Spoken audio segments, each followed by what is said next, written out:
बहुत बहुत धन्यवाद अध्यक्ष महोदय। महामहिम राज्यपाल महोदय के अभिभाषण पर बोलने का अवसर दिया। महामहिम राज्यपाल महोदय ने ये कहा शुरू में ही कि हमारा संविधान हमारा स्वाभिमान, जो कहा गया है उसको वाकई में ही हमें हमारे संविधान को पूरी तरह से मानना भी चाहिए और उसके अनुरूप कार्य भी करना चाहिए।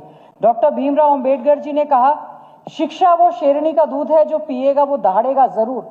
और आज शिक्षा का क्या स्तर हो रहा है, क्या हालात हो रहे हैं। हम बार बार एक बात कर रहे हैं, न्यू एजुकेशन पॉलिसी। माननीय अध्यक्ष महोदय, जो हमारा ह्यूमन रिसोर्स है, जो हमारा यूथ है, जो हमारा एसेट है, क्या कारण है कि हम क्वालिटी एजुकेशन नहीं दे पा रहे। बहुत अच्छी बात है, बधाई दी गई है, हम भी बधाई देते हैं कि आप कर रहे हैं, चुनाव जीत रहे हैं। जो माइक्रो मैनेजमेंट आप बीजेपी को चुनाव जिताने में करते हैं, वो माइक्रो मैनेजमेंट अच्छी शिक्षा, अच्छी चिकित्सा लाने में सरकार क्यों नहीं कर रही है। क्या कारण है लगातार हमारे 5000 से ज्यादा स्कूल जो है इस समय बंद हो गए हैं। क्या कारण है 100 से ज्यादा हमारे कॉलेजेस में इस समय प्रिंसिपल नहीं है।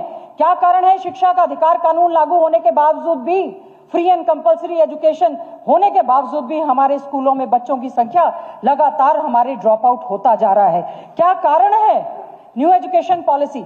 माननीय मंत्री जी, माननीय मुख्यमंत्री जी बैठे हैं। अध्यक्ष महोदय, मैं आपके माध्यम से केवल ये जानना चाहती हूं, what is this new education policy 2020 कि हमने सबने 2030 में पूरी करनी थी जी, हमने 25 में कर दी, बट व्हाट इज दिस, हम कर क्या रहे हैं इसमें, हमारा क्या रोड मैप है, क्या हमने ऐसा इंफ्रास्ट्रक्चर डेवलप किया है, क्या हमने ऐसे टीचर्स भर्ती किए हैं।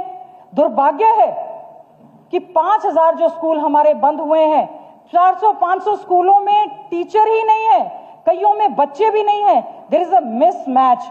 हम लोग इसको गंभीरता से कम शिक्षा के मामले में बहुत राजनीति में नहीं करना चाहती हूं मैं। अध्यक्ष महोदय, एक प्रारंभ स्टेट इंस्टीट्यूट, हमारा स्टेट लेवल का institute in advance studies Jhajjar में 2013 में खोला गया, जिसको रोल मॉडल मानते हुए न्यू एजुकेशन पॉलिसी में नेशनल लेवल पर यह तय किया कि हम लोग एक अच्छे टीचर पैदा करेंगे।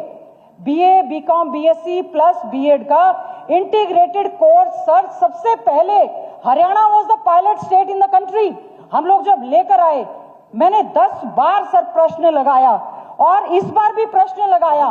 पिछली बार भी वही जवाब था, उससे पिछली बार भी, उससे पिछली बार भी, और आज फिर ये जवाब आया कि हम इसके लिए जो है नक्शा तैयार कर रहे हैं, इसके लिए हम प्रोफेसर भर्ती कर रहे हैं। माननीय मुख्यमंत्री जी, जरा गंभीर विषय, शिक्षा मंत्री जी, ये जो हमारा इंस्टीट्यूट है, this was a pilot in the country, और आज 2013 के बाद फिर से वही जवाब दिया गया है कि हम ये state level institute in advance studies बना देंगे। अध्यक्ष महोदय, हमारा राज्य था pilot project in national vocational education framework. Haryana was the piloting state in the country and I was the member of that committee also. हमें बड़ी खुशी हुई थी जब हरियाणा ने उस समय जो है गुड़गांव से इसको लॉन्च किया था। दुर्भाग्य की बात है, उसको बंद करने का काम हमने ये कहा था, जो बच्चे आगे नहीं पढ़ना चाहते, नेशनल वोकेशन फ्रेमवर्क के तहत स्कूली शिक्षा के माध्यम से जो है वो स्किल डेवलपमेंट को लेने का काम करें, ताकि जॉब ओरिएंटेड कोर्सेज हम देने का काम करें। अध्यक्ष महोदय, बड़ा ही दुख होता है, अच्छी बात है आप सरकार की पीठ थपथपाने का काम कर रहे हैं। बहुत चिंता का विषय है गिरता हुआ शिक्षा का स्तर, बहुत चिंता का विषय है डंकी के माध्यम से इलीगल तरीके से हमारे बच्चों का बाहर जाना, बहुत चिंता का विषय है पढ़े लिखे युवाओं का अंडर एम्प्लॉयड और अनएम्प्लॉयड होना। हमें इस पर अच्छे ढंग से चिंता करनी होगी। हम जब तक क्वालिटी एजुकेशन, क्वालिटी इंफ्रास्ट्रक्चर के साथ नहीं देंगे, हमारा कोई फायदा नहीं है। न्यू एजुकेशन पॉलिसी के तहत आप ये बताएं क्या इंफ्रास्ट्रक्चर या किस तरह से हम, जब आप एक काम गिनवा दें जो आपने ऐसा, मैंने तो विशेष तौर से झज्जर का जिक्र किया, ये स्टेट लेवल इंस्टीट्यूट था, नेशनल लेवल पर वाहवाही इसकी हुई, आज उसको हमने करने का काम नहीं किया है। इसके अलावा मैं अध्यक्ष महोदय कहना चाहूंगी, एजुकेशन के साथ साथ medical education is also very important subject in the interest of the state. बहुत अच्छी बात है, महामहिम राज्यपाल महोदय के अभिभाषण में ये इस बार आया है कि जो हमारी यूनिवर्सिटी कुटेल करनाल में आपके विधानसभा में बन रही थी, आखिर उसकी बिल्डिंग जो है वो बनकर तैयार हुई। बहुत सारे मेडिकल कॉलेजेस की बिल्डिंग बनकर तैयार हुई है। क्या केवल और केवल बिल्डिंग बनाने से हमारे मेडिकल एजुकेशन और हमारे मेडिकल कॉलेजेस चल जाएंगे? क्या केवल 500 का बिस्तर का अस्पताल, 200 बिस्तर का अस्पताल आज घोषणा कर दी, बना दिया? हमारी medical education is deteriorating like anything in the state. हम लोग लगातार पीछे जाते जा रहे हैं। ये नीति आयोग के मुख्यमंत्री जी आंकड़े बताते हैं कि हमारा प्रदेश हायर एजुकेशन में बुरी तरह से पिछड़ता जा रहा है, स्कूली एजुकेशन में पिछड़ता जा रहा है। नर्सिंग स्कूल बनाने की बात थी, हर जिले में बनाएंगे। हम लोगों ने क्या कसूर किया है कि अगर हम वहां से कांग्रेस के विधायक हैं, हमारे जिलों में नहीं बना रहे? कम से कम जब बना दिए हैं इंफ्रास्ट्रक्चर के साथ साथ वहां पर फैकल्टी की आप कम से कम जो है अपॉइंटमेंट करने का काम करें। अध्यक्ष महोदय, बहुत चिंता का विषय है।